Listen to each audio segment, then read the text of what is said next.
আজ সকালবেলা ঘুম থেকে উঠে অনেক কিছু করে একদম অনেকটাই খাটাখাটনি হয়ে গেল আজকে। তো হ্যালো এভরিওয়ান, আমি মামন আসাম লামডিং থেকে তোমাদেরকে অনেক অনেক ওয়েলকাম আমার একটা নতুন ব্লগে। তো সকালবেলা দেখো ছেলেকে স্কুলে দিয়ে আসলো হাজব্যান্ড। তো সকালের খাওয়া দাওয়া মানে ছেলেকে খাইয়ে টাইয়ে পাঠিয়েছি। তো ভাত টাত সবই রান্না করে রেখেছি। তো হাজব্যান্ড ওকে দিয়ে আসলো, এখন যাবে হচ্ছে ও স্কুলে। আর জানো তো আজকে কিন্তু ধোয়া কাচাকাচি সমস্তটাই করতে হবে। তো একা হাতে করতে না অনেকটাই কষ্ট হয়ে গেছে আজকে। তো আমি তো এখন ভিডিওটা ভয়েস ওভার দিচ্ছি। তো এরপর কিন্তু সমস্ত কিছু করে এসে যে রান্নাটা করব সেই ইচ্ছেটাও করছে না, জানো হয়তো একা হাতে যারা করে। তো দেখো এদিকে সমস্ত বিছানাপত্র তুলে নিলাম, এখন ওয়াশিং মেশিনে দিয়ে দেবো। আর কাচাকাচিটা মানে ওয়াশিং মেশিনে করা হয়ে যায়, আর বাকি তো ঘর মোছা, ঝাড় দেওয়া, বাসন টাসন মাজা সেগুলো তো আছেই। তারপরে এক্সট্রা পাপোশ টাপোশ সব কিছুই আজকে ধুয়ে দেবো।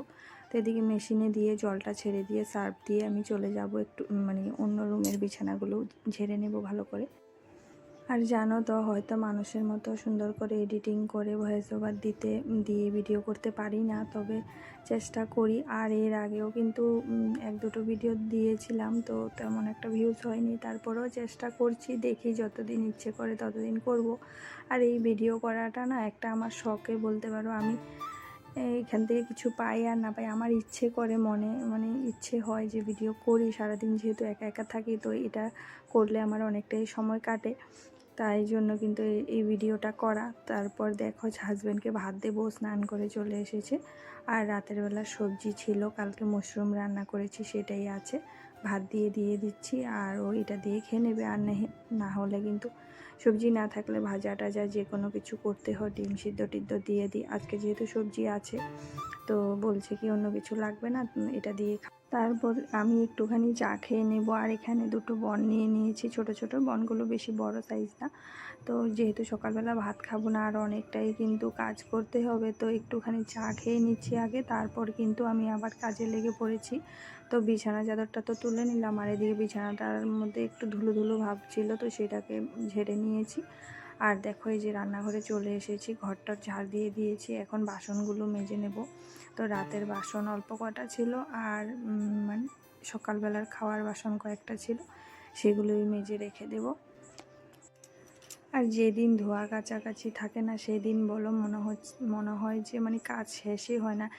মানে ঘরের কাজকর্ম তো থাকেই, তারপরে এক্সট্রা কাজগুলো যেগুলো মানে ধোয়াধুয়ি হয়, পাপোশ টাপোশ, তারপরে ঘর মোছাটা কিন্তু আমি রোজ মুছি না, এত বড় একটা ঘর যেহেতু মানে রোজ রোজ মুছতে পারি না, আমার খুব প্রচণ্ড কোমরে যন্ত্রণা করে। তাই জন্য হাজব্যান্ড কিন্তু বলে রোজ রোজ মুছতে হবে না, সপ্তাহে 2-3 দিন মুছলে হবে। তো বাসনগুলো মাজা হয়ে গেছে, এখন ঝুড়িতে রেখে দিচ্ছি, জলটা ঝরে যাবে। আর এখন কিন্তু আমি গ্যাসটাও মুছে নিয়েছি আগেই।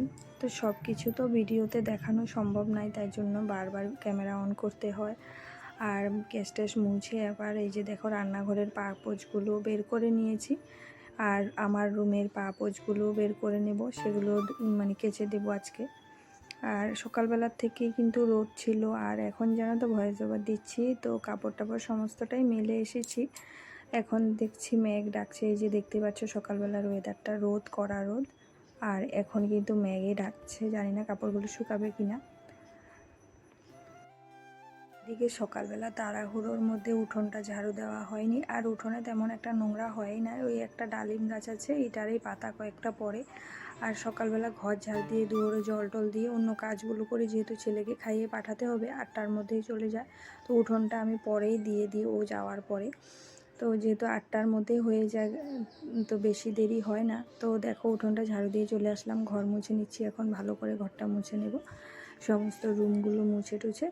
তারপরে কিন্তু আবার রান্নাঘরেরও কিছু কাজ আছে, যেমন প্লাস্টিক, আমি তো প্লাস্টিকগুলো জমিয়ে রাখি, এখানে ফেলি না। আর প্লাস্টিকটা যেহেতু পচে না না, সেই জন্য আমি কিন্তু এগুলোকে কয়েকদিন পর পর জ্বালিয়ে দিই। তো রান্নাঘরে কিন্তু মোছা টোছা শেষ হয়ে গেলে সেগুলোই পুড়িয়ে টুড়িয়ে তারপরে স্নান করব।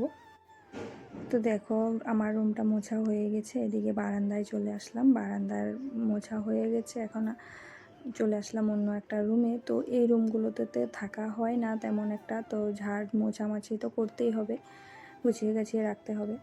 তো দেখো স্নান টান করে চলে আসলাম। আর ভিডিওতে না দেখাতে তো অনেকটাই মানে অল্প সময়ের মধ্যে সব কিছু হয়ে যায়। আর এই যে তোমরা ঘড়ির কাঁটাতে দেখতেই পাচ্ছ প্রায় 11টার মতো বেজে গেছে সব কিছু করে আস্তে আস্তে। আর ভিডিওতে তাড়াতাড়ি হয়ে যায়, আর কাজটা করতে গেলে অনেকটাই মানে সময় লাগে। এরকমটা যদি মানে অরিজিনালভাবে হয়ে যেত ফটাফট, তাহলে তো কিছু বলারই ছিল না। তো স্নান করে আসলাম, এদিকে সিঁদুর টিঁদুর পরে নিচ্ছি, একটুখানি সানস্ক্রিন লাগিয়ে নিয়েছি। তারপর আমি কিন্তু মেশিনে এই যে ড্রায়ারে দিয়েছিলাম কাপড়গুলো, এখন বের করে নিয়েছি। তো বের করে এখন রোদে চলে যাব মেলে। আজকে জানো তো সিম্পলভাবে রান্নাটা করব, বেশি কিছু করব না। তো ডাল করে নেব, ডিমের অমলেট করব, আর সঙ্গে পাঁপড় ভেজে নেব। যদিও সবজি অনেক কিছুই, কিন্তু ওই যে সিম্পলভাবে রান্না করব আজকে। আর আজকের ওয়েদারটা কিন্তু খুবই সুন্দর, রোদ যেহেতু উঠেছে, আর রোদ উঠলে তো ভালোই লাগে ওয়েদার, কিন্তু গরমও লাগে, কি করব। তো ওয়েদারটা ভালো লাগে। আর সমস্ত কিছু করে টোরে হয়তো একটু কষ্ট হয় কাজগুলো করতে, কিন্তু সব কিছু পরিষ্কার করার পর না অনেকটাই ভালো লাগে যখন ঘর বাড়িগুলো পরিষ্কার দেখি। তো দেখো উঠোনে চলে আসলাম, এখনও কিন্তু রোদ আছে, দেখতেই পাচ্ছ তোমরা। জানি না ভিডিওতে আসবে কিনা, আমি যখন ভয়েস ওভার দিচ্ছি তখনই মেঘে ডাকছিল। তো এক এক করে সমস্ত কাপড়ে মেলে দেবো। প্রায় এখানে 2টো রশি ছিল, তো 2টো রশি পুরোটাই মানে কাপড়ে ভরে গেছে, এতটাই কাপড় হয়েছে আজকে। আর যেহেতু মেশিনে দিয়ে আমি কিন্তু অল্প অল্প করে রেখে দিই, মানে 1-2টো কাপড় হলে রেখে দিই, একবারে দিয়ে দিই। আর অল্প কাপড় তো মেশিনে দেওয়া যায় না। তারপরে মেলে টেলে দেখো ওয়েদারটাও তোমাদেরকে দেখিয়ে দিলাম। তো বিছানায় চলে আসলাম, বিছানা চাদরটা পাতবো। তো ওইদিকে বালিশের কভারগুলো লাগিয়ে নিচ্ছি এক এক করে। আমার ভিডিওটা জানি না তোমাদের কেমন লাগবে, অবশ্যই ভালো লেগে থাকলে একটা লাইক করো, সাবস্ক্রাইব করে, আর ভালো লাগলে অবশ্যই কমেন্ট করে জানিও। আর এখন বিছানা চাদরটা পেতে দেবো, আর ফ্যানের নিচে এসেছি। তো স্নান টান করে আসার পর কী যে ভালো লাগছে। আর এদিকে গরমও পড়েছে, প্রচণ্ড গরম পড়েছে এই 2-3 দিন ধরে। মানে বৃষ্টিটাও ঠিকঠাকভাবে হচ্ছে না, বৃষ্টি আসবে মনে হচ্ছে, তারপরে কিন্তু বৃষ্টি আর হচ্ছে না। তো এদিকে বালিশের কভার লাগিয়ে এটাকে বিছানার চাদর পেতে, তারপরে কোল বালিশের কভারগুলো লাগিয়ে ফাইনালভাবে একবার তোমাদেরকে দেখিয়ে দিলাম রুমটা। আর এখানে আমার কিছু ধোয়া কাপড় ছিল, যেগুলো এই কয়দিন আমি গডরেজের মানে রাখতে পারিনি। তো এখন এগুলোকে ভাঁজ করে রেখে দেব, ভাঁজ করে সুন্দর করে মানে ঢুকিয়ে রাখবো।